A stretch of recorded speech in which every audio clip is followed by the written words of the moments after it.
Thanks everyone for your time, and Barbara's really hard to follow. I'll try to be funny. No. It's a real honor to be here. I came to my first Tester Magic just exactly 1 year ago, and I had some drawings effectively of what it was we were trying to do with Togetherville, which is the company that I run. And it's a real honor to be back here. You know, I learn a lot from being here. I learn a lot by being in this environment, and what I want to give back a little bit is something a bit different. Aside from the fact that I don't look like any of you, right? I'm another odd duck in the room because I'm building a social platform. And so one of the things that I want to talk to you about is around the power of social media. I did have the opportunity, thanks with Warren's request, to give a presentation on applications at the App Camp. And so for those of you who saw that, you'll get a little sense of it. So let's dig into it, right? So why is this guy here, right? I don't have any background in the same types of stuff that you do, but I do have 3 kids. They're 6, 8, and 3. My background, I'm the CEO of a company called Togetherville, which builds a social web for kids. I won't be doing too much of a demo on Togetherville today, but it's live. It went live in May. Maybe you may have heard about it. I do have stickers if you have children that says my BFF is in Togetherville, and fridge magnets. So they're over there on the side. Please feel free to take them if you want. But aside from running this kids company, I don't have anything to do with kids. I'm McKinsey and Latham and Watkins. I have a JD MBA from the University of Virginia. I'm an undergraduate at Duke in economics. So you guys are pretty deep in the specific elements of what kids do and how kids engage with developmental stuff. I have no background in technology, and I have no background in child development. Sometimes that makes me good at what I do, sometimes it makes it challenging, which is kind of why it's fun to be here. But one thing that I do know quite a bit about is the web and social media now as a result of what I've been doing. And so the first part of this presentation, actually most of it, will be going through a bunch of facts. Some of you may know these facts, some of you may not, but it strikes me as somebody who's come to Tester Magic now a couple of times that we talk a lot about platforms and devices, we don't talk about the internet. Right? We talk about flash games and the way they come through, we talk about experiences, but really understanding the power of the internet and how that is radically changed is going to be important for each and every one of you in what you do. Not just in how people experience your products, but how people find out about your products. How people talk about your products and they engage about it, and they share the idea and the power of what you're building with the other friends. This multimedia stuff that Jesse was talking about earlier, these multimodal things, this is the way people will communicate these things.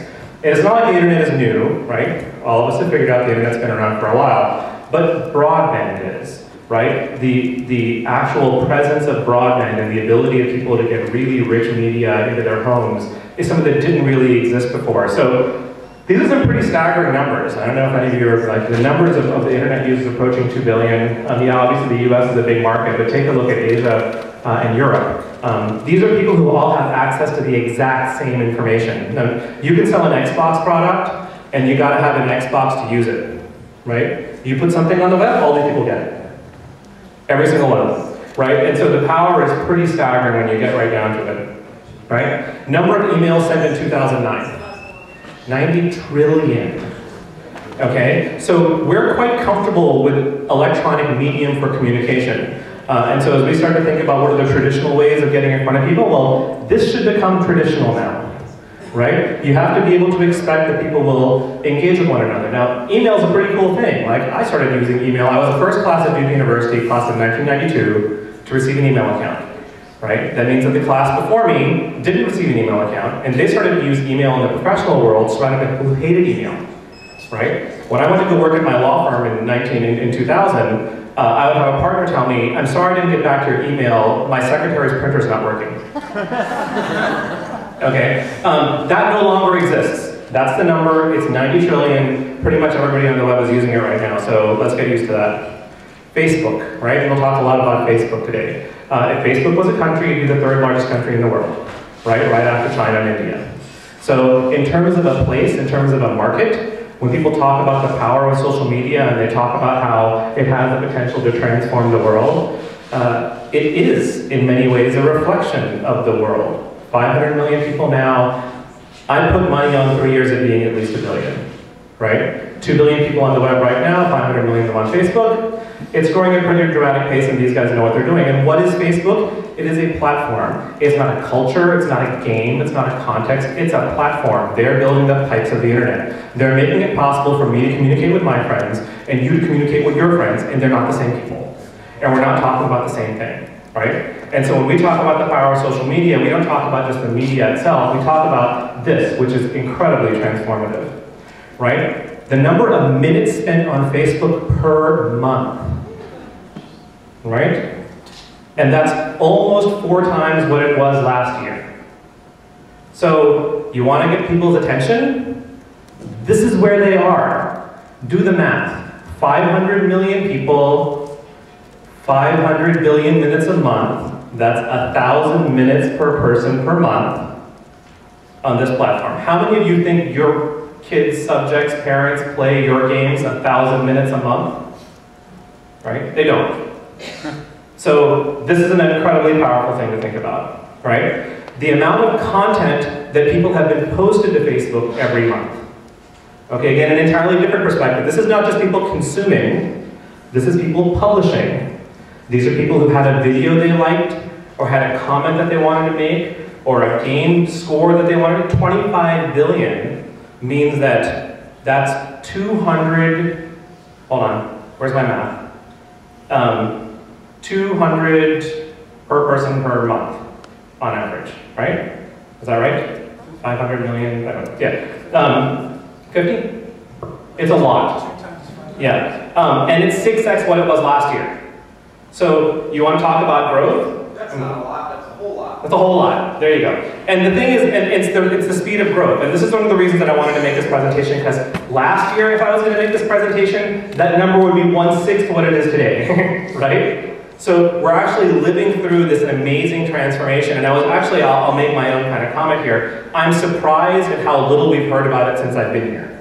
Now, obviously, I care about this quite a bit. I build a social platform. But it should be something that each and every one of you are actually talking about and incorporating into what you do, right? The number of YouTube videos viewed per day, right? YouTube's been around for a while now, right? So it's not like a new thing. It's not even the same thing. Twice what it was last year, so the growth is there. And there's a really interesting statistic on the use of broadband, right? So watching videos represents 8% of all broadband transactions, meaning including like clicking on email and going to websites. Watching videos is 8% of that, but it takes up 24% of all broadband capacity, right? Which means that we now, as a result of having access to more and more broadband, are consuming more and more videos, and the people with more broadband are consuming more videos, and you would expect that that number to reach actually 50% probably of all broadband will be used to watch videos. And the great thing about YouTube is it's not a Disney or a Nickelodeon video or ABC News or ESPN. It's my video. It's that kid watching, the kid chewing on the iPad, right? That's the video that's going up on YouTube. So everybody's becoming a creator, and we're watching 2 billion of these things per month. A day, sorry. Number of pictures on Flickr, right? Flickr's not the biggest site for pictures on the web. Facebook is, by an order of magnitude, right? So you talk about the fact that we are all creating, we're all sharing. So some of the most interesting videos and pictures, by the way, are people playing games. Like, friends of mine will share pictures of their kids playing games, right? So whether it's real world sports games or video games. So again, as you guys think about how you're engaging with the technology, there's a digital image associated, 13 times the number of items in the Library of Congress. And it's social. Right?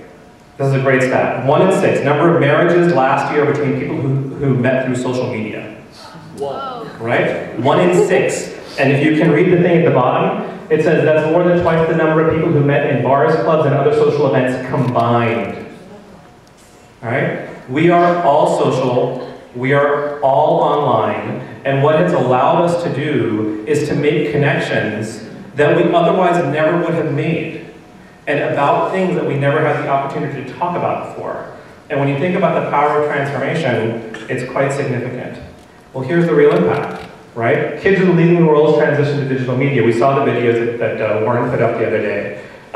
So, if you have a kid, they're growing up in this world, right? More than half of the human race is under the age of 30.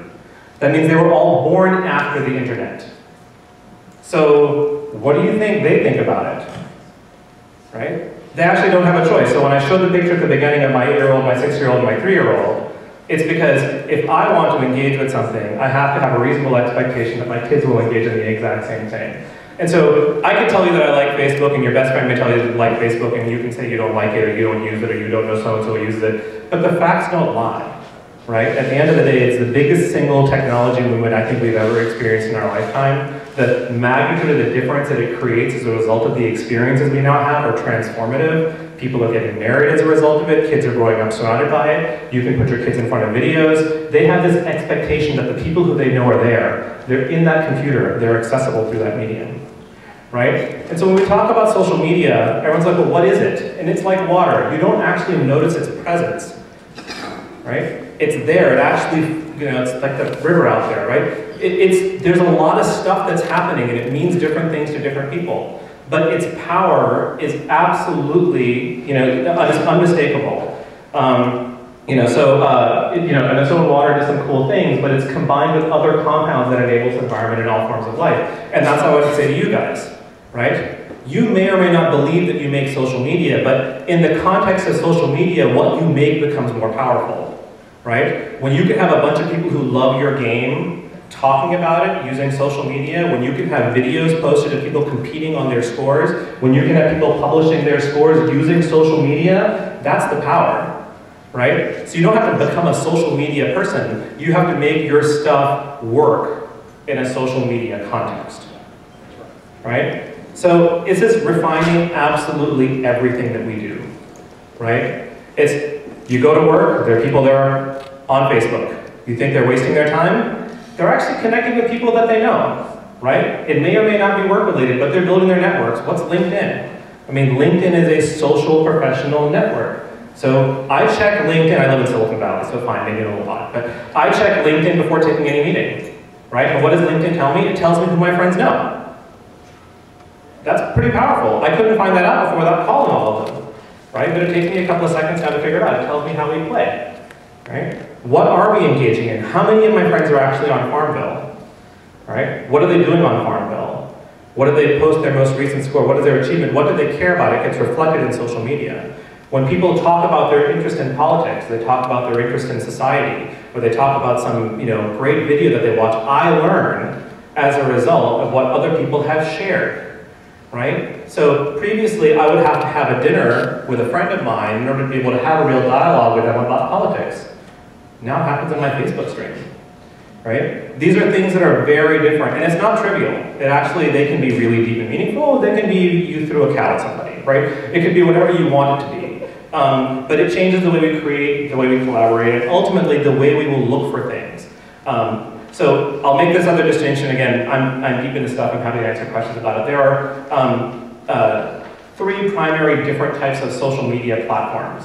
There's LinkedIn, which we've talked about, which is a professional platform. So while you may have friends who are in LinkedIn, don't confuse the two of them. LinkedIn is not the place you should be having casual conversations with your professional audience. It's a place for you to keep a professional audience, right? Facebook is a social network, right? That means that in a social context, it could be people you know from work, could be people you went to college with, could be people who live down the street from you, but it is a social network.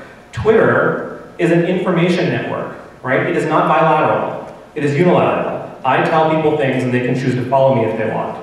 And so what's interesting about that is that these are three platforms that 5 years ago didn't exist, right? And now they're connecting people in ways that they never could have been connected before, right? This professional network gives me depth into the background. I can check out almost all of you if you have a LinkedIn profile. And that means when I meet with you the first time, I'm going to have a more meaningful conversation about things that are of common interest to us. I'm not spending a lot of time fumbling around to find out that you went to college at the same place I did, or that my wife actually happened to know you because you guys work in the same company, right? I find that stuff out before I ever walk in the door.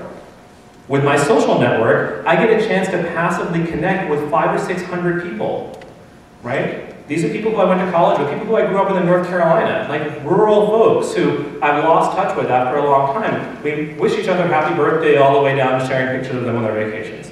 Right? That's an interesting connection point. Never happened before. Couldn't have even imagined it before this time last year. With a lot of my friends who have adopted it, and Facebook's numbers have tripled in the last couple of years. Those people are all there. And Twitter's another one. People are like, I don't tweet, tweeting is dumb. Okay, the number of people who I've heard say that is unbelievable. You may not choose to tweet, right? But the type of information that's going through that network is unbelievable.